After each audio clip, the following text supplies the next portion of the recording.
Hey guys, welcome back to my channel. और आज की इस वीडियो में हम बात करेंगे मेजर और माइनर ओशन बॉटम रिलीफ्स के बारे में। सो इस वीडियो को एंड तक देखना। अगर आपको वीडियो पसंद आए तो प्लीज इस वीडियो को लाइक करें, शेयर करें एंड कमेंट करें। और जिसने भी चैनल को सब्सक्राइब नहीं किया है वो प्लीज इस चैनल को सब्सक्राइब कर ले।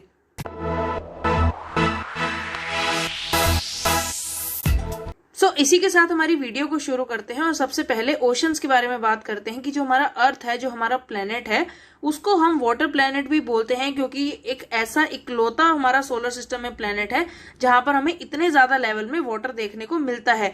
वाटर की रिमेन्स हमें बहुत जगह पर मिलते हैं, वाटर अवेलेबिलिटी बहुत जगह पर है, लेकिन जो सबसे ज्यादा अगर कोई प्लेनेट है जहां पर पानी मिलता है या वाटर मिलता है वो है हमारा अर्थ। और अर्थ का 71% जो एरिया है, जो सरफेस है, वो कवर्ड है बाय वाटर। और उसी के साथ जो हमारा नदर्न हेमिस्फेयर है वहां पर हमें 3/5 जो एरिया है वो वाटर से कवर मिलता है। और उसी तरह सदर्न हेमिस्फेयर में 4/5, क्योंकि जो हमारा नदर्न हेमिस्फेयर है वहां पर लैंड बॉडी ज्यादा है, कॉन्टिनेंटल एरिया ज्यादा है, इसी वजह से सदर्न हेमिस्फेयर में जो वाटर अवेलेबिलिटी है वो ज्यादा है as compared to the northern hemisphere. इसी के साथ आते हैं हमारे 4 मेन ओशन बेसिन्स के। जो हमारे ओशंस हैं, हमारे 5 मेजर ओशंस हैं, जिनमें यंगेस्ट हमारे पास आ जाता है सदर्न ओशन। और उसी की तरह सबसे ओल्ड जो आता है वो है पैसिफिक बेसिन। तो यहाँ पर पैसिफिक ओशन की बात करें तो ये सबसे बड़ा है और सबसे ज्यादा डीपेस्ट है, क्योंकि जो मरियाना ट्रेंच है, हमारी जो डीपेस्ट ट्रेंच है या जो डीपेस्ट पॉइंट है अर्थ का, वो हमें पैसिफिक ओशन में ही देखने को मिलता है। उसी के साथ जो सेकेंड नंबर पर हमारे पास ओशन बेसिन आता है वो है अटलांटिक ओशन का। एंड की जो अटलांटिक ओशन है वो पैसिफिक ओशन का ही हाफ है। उसके बाद हमारे पास आता है हमारा इंडियन ओशन। तो इंडियन ओशन भी जो है वो अटलांटिक ओशन से थोड़ा सा छोटा है, लेकिन हमारा जो आर्कटिक ओशन है उससे थोड़ा बड़ा है। और आर्कटिक ओशन जो है वो अबाउट 7% जो है वो पूरे पैसिफिक ओशन के साइज जितना है। कि जो हमारा आर्कटिक बेसिन है ये सबसे छोटा है और ये हमारे पैसिफिक ओशन का सिर्फ 7% जितना ही है।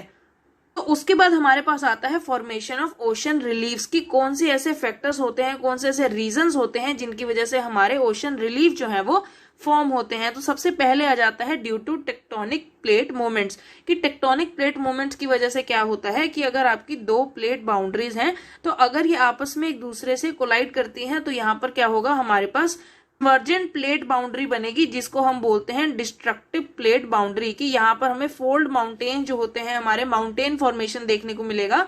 उसी के साथ जो दूसरी अगर प्लेट बाउंड्रीज की बात करें जो एक दूसरे से दूर जाएंगी, तो यहाँ पर क्या होता है, हमारे पास फ्रैक्चर्स आते हैं जिनकी वजह से जैसे मिड ओशनिक जो हमारे पास रिजिज हैं या फिर रिजिज जैसे हमारे जितने भी फीचर्स हैं वो हमें ओशन बॉटम रिलीफ्स में देखने को मिलते हैं। उसी के साथ अगर वोल्केनिक इरप्शंस की बात करें तो वोल्केनोस की वजह से हमें सी माउंट्स देखने को मिलते हैं। उसी की तरह हमारे पास वोल्केनिक आइलैंड्स बनते हैं हमारे पास, और यहाँ पर हमारे पास आ जाते हैं ग्योट्स और बहुत सारे ऐसे फीचर्स हैं जो वोल्केनिक इरप्शन की वजह से फॉर्म होते हैं।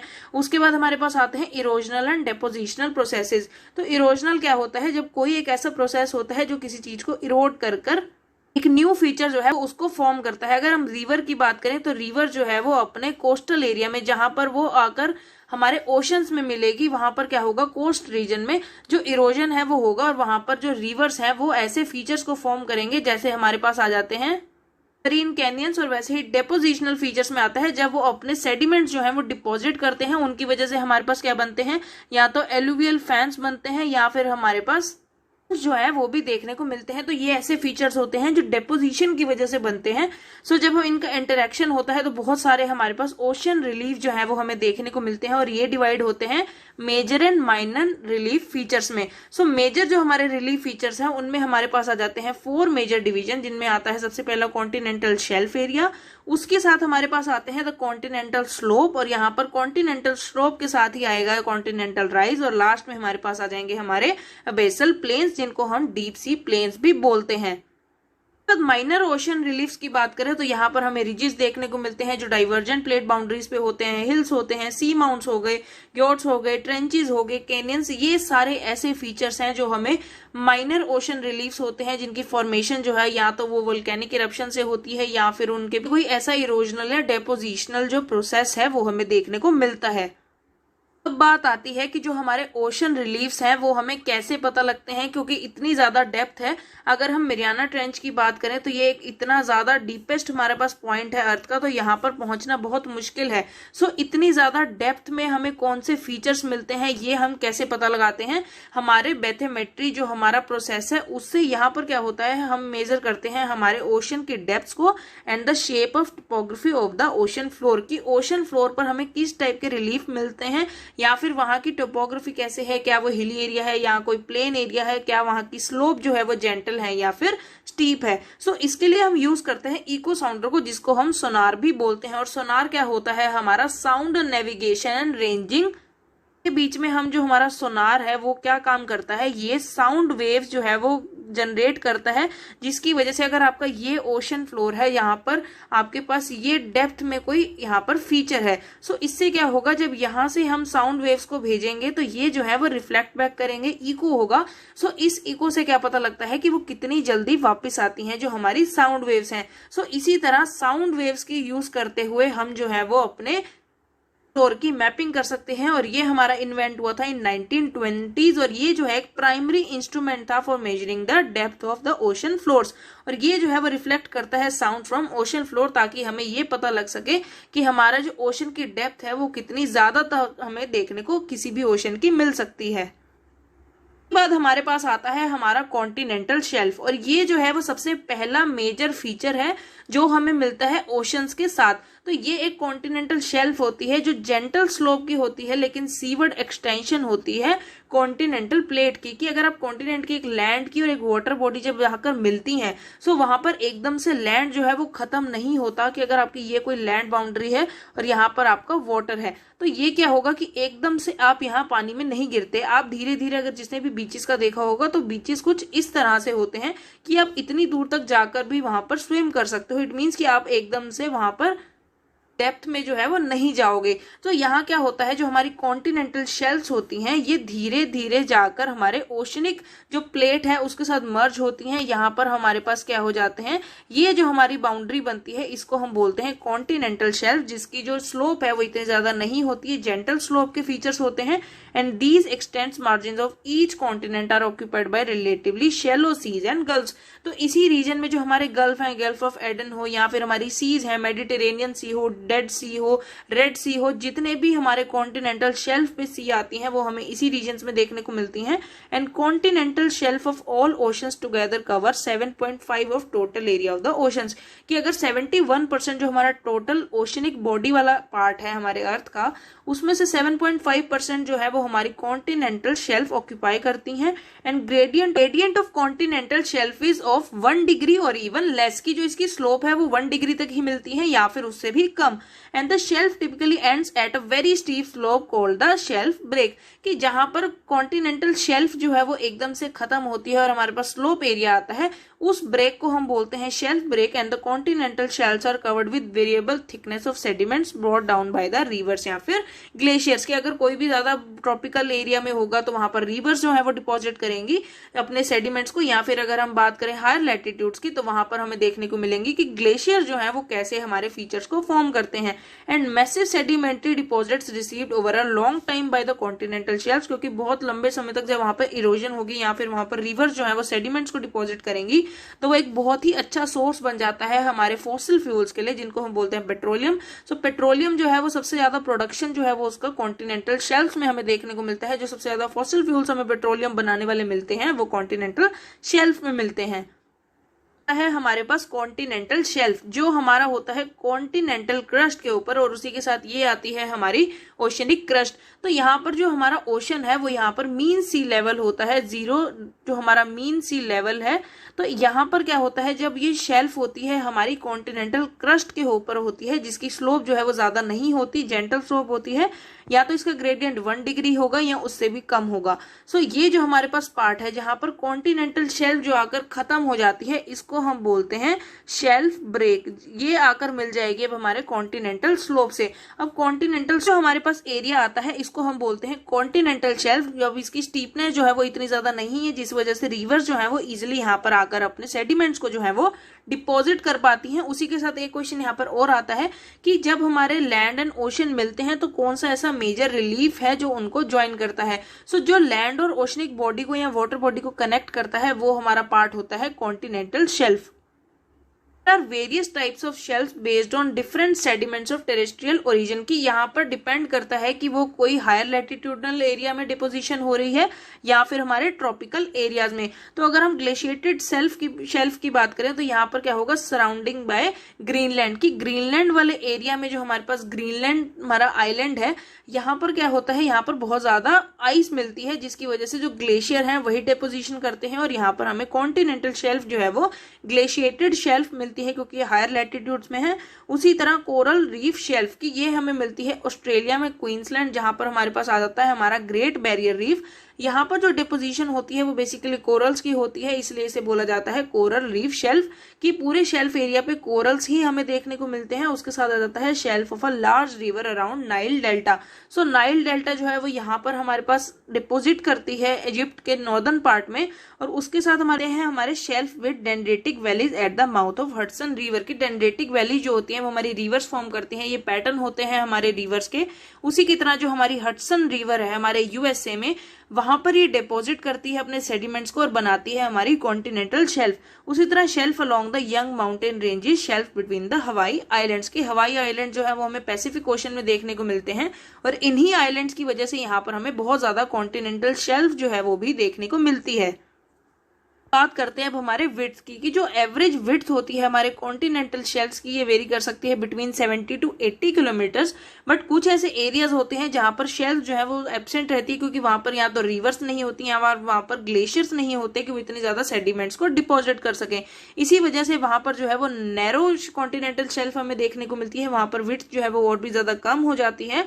And the margin of coast of Chile and the west coast of Sumatra, तो ये वो ऐसे रीजन है जहां पर हमें बहुत ज्यादा नैरो कॉन्टिनेंटल शेल्फ देखने को मिलती है क्योंकि कुछ रीजन्स ऐसे होते हैं जहां पर कॉन्टिनेंट और ओशनिक जो बेल्ट्स होती हैं वो कन्वर्ज करती हैं आपस में, और यहाँ पर क्या होता है बाउंड्रीज होती हैं। उसी तरह जो हमारी ओशन टू ओशन कन्वर्जेंस होता है कि यहाँ पर क्या होगा, up to 120 kilometre wide along the eastern coast of USA, की अगर हम कुछ एक ऐसे एरियाज की बात करें जहां पर बहुत ज्यादा वाइड हमें कॉन्टिनेंटल शेल्फ देखने को मिलती है, सो उसका एक बहुत अच्छा एग्जांपल आ जाता है with 120 kilometre wide continental shelf in the eastern coast of USA. And on the contrary the Siberian shelf in the Arctic Ocean, the largest in the world, stretches up to 1500 kilometre in width, की जो हमारा Siberian reason है जो Russia से ऊपर वाला area है northern Russia में, वहां पर जो साइबेरियन रीजन है वहां पर हमें एक कंटिन्यूस स्ट्रेच देखने को मिलता है फॉर अबाउट 1500 किलोमीटर की जो विड्थ है कॉन्टिनेंटल शेल्फ की, जो वर्ल्ड की बिगेस्ट या फिर बोले कि लार्जेस्ट कॉन्टिनेंटल शेल्फ एरिया है हमारे अर्थ पर। की भी बात करें तो डेप्थ भी वेरी कर सकती है, डेप्थ अप टू 30 मीटर्स भी हमें देखने को मिलेगी और ज्यादा से ज्यादा जो डेप्थ होगी वो हमें कॉन्टिनेंटल स्लोप्स के अलोंग 600 मीटर डीप भी देखने को मिल सकती है। है इंपॉर्टेंस ऑफ कॉन्टिनेंटल शेल्फ्स, की कॉन्टिनेंटल शेल्फ्स का इकोनॉमिकली या वैसे भी हमारे पास क्या इंपॉर्टेंस होता है। सो मरीन फूड जो होता है वो एंटायर जो हमारे पास जितने भी कंट्रीज हैं कोस्टल रीजन्स में आते हैं वहां पर कॉन्टिनेंटल शेल्फ से ही हमें फूड जो है वो मिलता है, क्योंकि कॉन्टिनेंटल शेल्फ पर क्या होता है बहुत ज्यादा न्यूट्रिएंट्स होते हैं। जब हमारे पास ओशनिक करंट्स मूव करती हैं या फिर हमारे पास वाटर मूव करता है तो वो बहुत सारे रीजन से न्यूट्रिएंट्स को लेकर आता है जो कॉन्टिनेंटल शेल्फ पर डिपॉजिट्स होते हैं, और वहीं पर हमें मरीन फूड जो है वो अवेलेबल होता है। जो फिशिंग ग्राउंड्स होते हैं वो भी हमारे कॉन्टिनेंटल शेल्फ्स पे होते हैं, and they provide the richest fishing grounds and they are potential sites for economic minerals, like 20% of the world production of petroleum and gas comes from the shelfs, कि जितने भी ज्यादा हमारे पास फॉसिल फ्यूल्स मिलेंगे कॉन्टिनेंटल शेल्फ में मिलेंगे, तो पेट्रोलियम भी जो है वो हमें एक्सट्रैक्शन जो होगा वो भी कॉन्टिनेंटल शेल्फ से होगा। उसी की तरह पॉलीमेटलिक नोड्यूल जैसे मैग्नीज हो गया या फिर हमारे पास concentric layers of iron and manganese hydroxide जो होते हैं वो भी हमारे कॉन्टिनेंटल शेल्फ में डिपॉजिट्स होते हैं, जो डायरेक्टली और इनडायरेक्टली हमारे रिवर से या फिर हमारे ग्लेशियर से एसोसिएटेड होते हैं, कि जो रिवर्स हैं वो अपने सेडिमेंट्स को डिपॉजिट करती हैं और वहीं से हमें ये सारे जो है नोड्यूल्स मिलते हैं। बाद जो हमारा सेकंड मेजर रिलीफ फीचर आता है वो आता है कॉन्टिनेंटल स्लोप। अब स्लोप में क्या होगा, जो हमारी स्टीपनेस थी वो बढ़ जाएगी और ये क्या करता है कनेक्ट करता है हमारे कॉन्टिनेंटल शेल्फ को विद द ओशन बेसिन्स, और यहाँ पर क्या होगा it begins where the bottom of the continental shelf sharply drops off into a steep slope, कि जैसे ही हमारा जो कॉन्टिनेंटल शेल्फ था वो एकदम से यहाँ पर स्टीप स्लोप से क्या होगा, जितने भी डिपोजिशन यहाँ पर होगा उसको नीचे की तरफ जो है वो, जिसकी वजह से यहाँ पर बहुत ज्यादा स्टीप स्लोप जो है वो हमें देखने को मिलेगी। And the gradient of the slope region varies between 2 to 5 degrees की यहाँ पर हमारे पास कॉन्टिनेंटल शेल्फ में क्या था, 1 डिग्री जितना था या फिर उससे भी कम था, लेकिन स्लोप में जो हमारे पास ग्रेडियंट आएगा वो आएगा 2 to 5 degrees. And the depth of the slope region varies between 200 to 3000 metres की यहाँ पर अब जो यहाँ पर विड्थ होगी या फिर हमारी जो डेप्थ होगी वो भी बढ़ जाएगी। And the seaward edge of the continental slope loses gradient to its depth and give rise to continental rise. कि अब यहाँ पर क्या होता है हमारे पास इस फीचर में कि जब हमारा कॉन्टिनेंटल शेल्फ क्या होगा, ये एक प्लेन एरिया था, ऑलमोस्ट प्लेन एरिया था क्योंकि इसका ग्रेडियंट तो था 1 डिग्री से भी कम था, तो यहाँ पर क्या होगा, धीरे धीरे डिपोजिशन स्टार्ट होगी। अब कंटिन्यू डिपोजिशन की वजह से क्या होता है, जो यहाँ पर डिपॉजिट्स थे वो नीचे की तरफ आ गए और यहाँ पर क्या होगा, इतनी ज्यादा स्टीप स्लोप पर वो जो है वो हो पाते और यहाँ पर डिपोजिशन नहीं हो पाती, तो स्लोप में कोई भी डिपोजिशन जो है वो नहीं देखने को मिलेगी। लेकिन यहाँ पर एक कॉन्टिनेंटल राइज देखने को मिलेगा कि जो भी डिपॉजिट्स नीचे की तरफ आएंगे वो भी यहाँ पर हमारे प्लेन एरिया से पहले डिपॉजिट होने शुरू होंगे, कि एकदम से यहाँ पर फिर से एक राइज हमें देखने को मिलेगा जिसे हम बोलते हैं कॉन्टिनेंटल राइज। तो इससे क्या होगा कि जो हमारा डिपोजिशन है वो यहाँ कॉन्टिनेंटल शेल्फ में नहीं होगा, लेकिन ये कॉन्टिनेंटल राइज को बर्थ देंगे। And the continental slope boundary indicates the end of the continents, की अब जो कॉन्टिनेंटल स्लोप आती है ये एक तरह से ये इंडिकेट करती है कि अब जो हमारा कॉन्टिनेंटल क्रस्ट है या जो हमारा लैंड मास है ये ऑलमोस्ट खत्म हो गया है, कि यहाँ से प्रॉपर ओशनिक रिलीफ जो है वो स्टार्ट होंगे। And the canyons and trenches are observed in this region, क्योंकि कैनियंस क्या होगा, यहाँ पर हमारे होंगे, क्योंकि यहाँ पर जब कोई भी चीज सेटल नहीं होगी तो वो दूसरी चीजों को भी अपने साथ ले जाएगी और वहां पर जितनी भी डिपोजिशन हो सकती थी उसको भी वो अपने साथ इरोड करेगी, जिसकी वजह से इरोजनल फीचर जो कैनियंस या ट्रेंचेस हैं वो हमें इस एरिया में देखने को मिलेंगे। स्लोप के बाद हमारे पास आता है कॉन्टिनेंटल राइज, और कॉन्टिनेंटल राइज जो है वो एक तरह से gradual losses it's steepness with depth, कि जैसे जैसे इसकी जो डेप्थ है वो बढ़ेगी उसी तरह इसकी जो स्टीपनेस है वो भी खत्म हो जाएगी, क्योंकि यहाँ पर जो हमारा कॉन्टिनेंटल स्लोप जो डिपॉजिट नहीं कर पाया सेडिमेंट्स का वो अब कॉन्टिनेंटल राइज में डिपॉजिट होंगे। And when the slope reaches a level of between 0.5 degree to 1 degree it is refer to as the continental rise. तो अभी ऑलमोस्ट अगर देखे जाए तो कॉन्टिनेंटल शेल्फ की तरह ही होते हैं, क्योंकि शेल्फ पे जो हमारे डिपोजिशन हुआ वो क्या होगा, कॉन्टिनेंटल स्लोप से होते हुए कॉन्टिनेंटल राइज में जाके अब डिपॉजिट हो जाएगा, क्योंकि कॉन्टिनेंटल स्लोप की जो हमारे पास डेप्थ कहें या फिर हम उसकी जो स्टीपनेस है वो इतनी ज्यादा थी कि वहां पर कुछ भी डिपॉजिट नहीं हो सकता, जो उसको क्या करेगा, डाउनवर्ड मूवमेंट कर देगा towards the continental rise. And with increasing depth the rise becomes virtually flat and merges with the abyssal plain, कि ये लास्ट हमारा जो अबेसल प्लेन आता है उसी के साथ कनेक्ट करता है हमारे कॉन्टिनेंटल स्लोप को। अबेसल प्लेन है जो प्रॉपर ओशनिक क्रस्ट में आता है और ये हमारा कॉन्टिनेंटल क्रस्ट था। सो राइज जो है वो एक तरह से कॉन्टिनेंटल क्रस्ट और ओशनिक क्रस्ट को एक दूसरे से कॉन्टिनेंटल स्लोप जो है उसको कनेक्ट करता है with the abyssal plain of ocean bottom relief. आता है वो आता है डीप सी प्लेन या फिर हम बोलें कि अबेसल प्लेन्स। और ये जो प्लेन्स होते हैं इनकी जो स्लोप होती है वो बहुत ज्यादा कम होती है, क्योंकि फ्लैट सरफेस होते हैं और बहुत ज्यादा स्मूथ होते हैं। And because of the टेरिजीनियस denoting marine sediment eroded from the land, के जितने भी हमारे टेरिजीनियस सेडिमेंट्स होते हैं जो डिपॉजिट होते हैं ओशन बॉटम रिलीफ्स में है हमारे ओशन बॉटम में, और वो आते हैं हमारे लैंड से, जो टेरिजीनियस होते हैं वो लैंड से आते हैं बाय रिवर्स। और यहाँ पर क्या होगा, वाटर जो होगा वो शैलो होगा, सेडिमेंट जो है वो बरी हो जाएंगे with irregular topography. And it covers about 40% of the ocean floor, की जो हमारे कॉन्टिनेंटल शेल्फ थी वो 7.5% जो है वो अपने शेयर रखते हैं, उसी तरह जो हमारे ओशन फ्लोर्स हैं वो बहुत ज्यादा बड़े हैं और 40% जो है टोटल 71% में से अपना शेयर रखते हैं। The depth varies between 3000 to 6000 metres, कि अभी तक जो हमारे पास था कॉन्टिनेंटल राइज तक का एरिया वो 3000 मीटर तक का था, लेकिन अब हमारे पास उससे भी ज्यादा डेप्थ में हमें ओशन फ्लोर्स देखने को मिलेंगे या सी प्लेन्स देखने को मिलेंगे फॉर अबाउट 3000 मीटर या फिर 6000 मीटर्स तक deep, covered with fine grained sediments like clay and silt।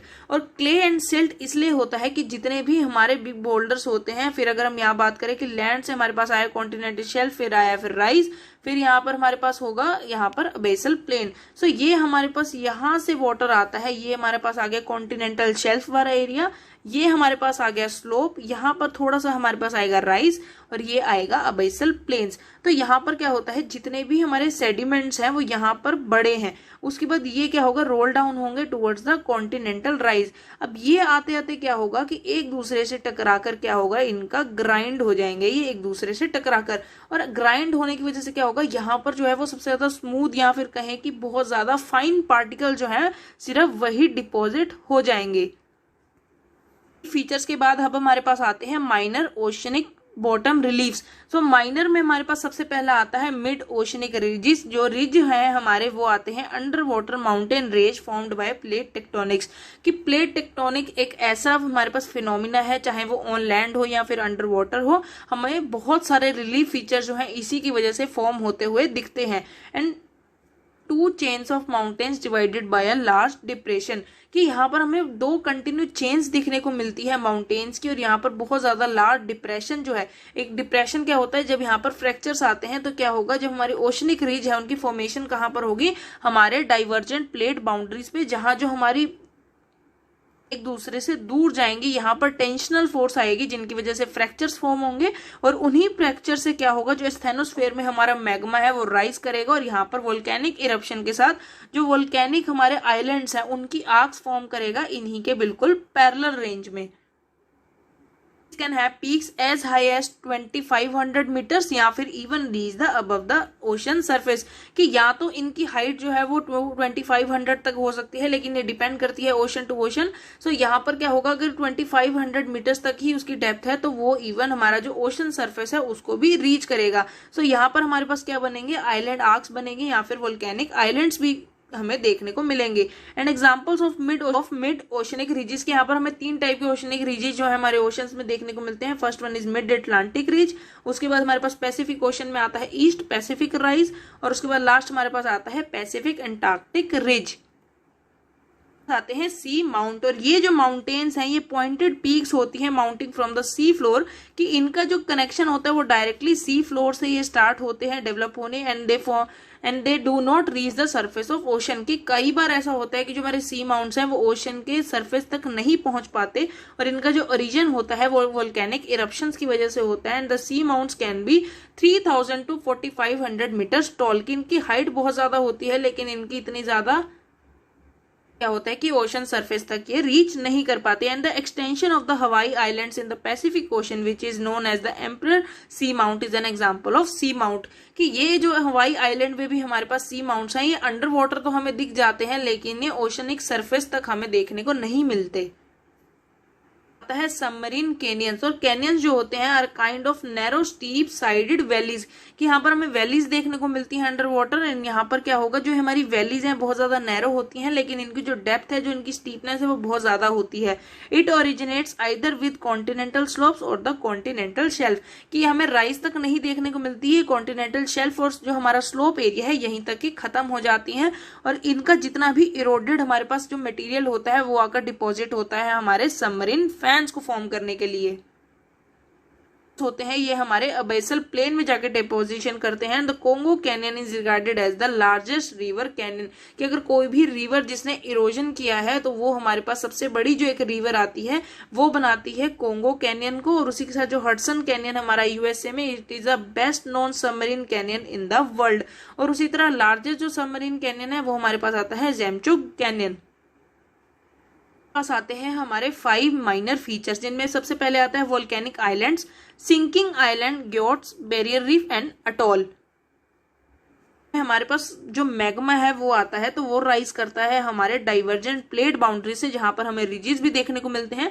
उसी के साथ एक पैरेलल रेंज में हमारे पास हमें वोल्केनिक चेन्स जो है आइलैंड्स की वो देखने को मिलती है। और इन्हीं चेन्स में क्या होता है कि सबसे पहला जो फीचर हमारे पास बनता है वो होता है वोल्केनिक आइलैंड। अब वोल्केनिक इरप्शन की वजह से जब ये आइलैंड फॉर्म होता है तो धीरे धीरे जब सी लेवल राइज करता है या जो हमारी प्लेट बाउंड्रीज है उनकी मूवमेंट की वजह से ये जो आइलैंड है ये सिंक करना स्टार्ट करता है इन द ओशनिक वाटर, और ये मीन सी लेवल से धीरे धीरे कम हो जाता है। तो इसी की हाइट की वजह से या इसकी सिंक होने की वजह से क्या होता है, हमारे पास ग्योट्स फॉर्म होते हैं। ग्योट्स क्या होता है, एक लेक टाइप फॉर्मेशन होती है। हमारे पास एक सी माउंट टाइप होता है जिनका फ्लैट टॉप होता है, क्योंकि यहाँ पर क्या होगा, इरोजन हो जाएगी। इसी के साथ क्या होते हैं, हमारे कोरल्स जो है वो होते हैं, जो हमारा सिंकिंग आइलैंड होता है, उसी के अराउंड क्या होता है, जो इनको शेल्फ मिलती है या जो इनको लैंड मिलता है अपने सपोर्ट के लिए, क्योंकि इनको ज्यादा डेप्थ नहीं चाहिए होती हमारे कोरल्स को, तो ये क्या करते हैं, इन्हीं के साथ डेवलप होना शुरू करते हैं। यहाँ पर बहुत ज्यादा न्यूट्रिएंट्स होते हैं जिनकी वजह से इनको फाइटोप्लैंक्टन जो है वो सपोर्ट करते हैं इनकी लाइफ को, और जो पॉलिप्स हैं वो मिलकर बना देते हैं हमारे बैरियर रीफ्स को। और उसके बाद क्या होगा कि जो ये हमारा जो सिंकिंग आइलैंड था वो बिल्कुल सिंक हो जाएगा अंडर वाटर, जो मीन सी लेवल है उससे भी नीचे चला जाएगा, तो वहां पर ये फॉर्म करेगा हमारे लगून्स को, जो एक छोटी सी वाटर लेक होती है ऑन द सिंकिंग आइलैंड होती है। लेक के अराउंड जो हमारे रीफ जो डेवलप होते हैं उस फीचर को हम बोलते हैं हमारे अटोल्स। नहीं, अगर आपको वीडियो पसंद आई हो तो प्लीज इस वीडियो को लाइक करें, शेयर करें एंड कमेंट करें, और जिसने भी चैनल को सब्सक्राइब नहीं किया है वो प्लीज इस चैनल को सब्सक्राइब कर ले।